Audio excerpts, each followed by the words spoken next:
Štúdium učiteľstva so sebou obnáša pochopenie teda týchto vzájomných súvislostí výchovy a výučby a náš absolvent, ktorý absolvuje, už počítam s tým, že magisterský stupeň štúdia, potom ponúka tú možnosť kolektívu pedagogického zboru, kam sa dostane pracovať, práve ten pohľad všeobecno-pedagogický, ktorý dokáže aplikovať do jednotlivých tých situácií, ktoré sa vyskytujú v tom školskom edukačnom kontexte.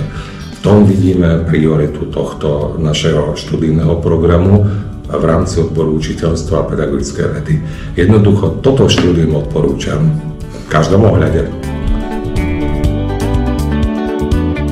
Takže výhodou štúdia učiteľstva a pedagogiky na našej pedagogickej fakulte Univerzity Komenského v Bratislave je to, že náš študent sa jednoducho v tom štúdiu dostane do také hĺbky tých pedagogických vied a toho učiteľstva.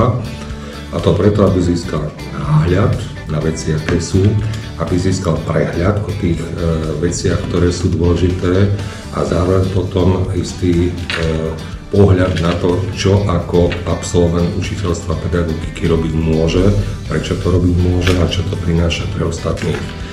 Ak zoberieme, že je to učiteľstvo pedagogiky, tak to za sebou prináša práve tú hĺbku toho poznania, pedagogického poznania a ten rozmer hľadania tých súvislostí, ktoré pedagogika študentovi ponúka.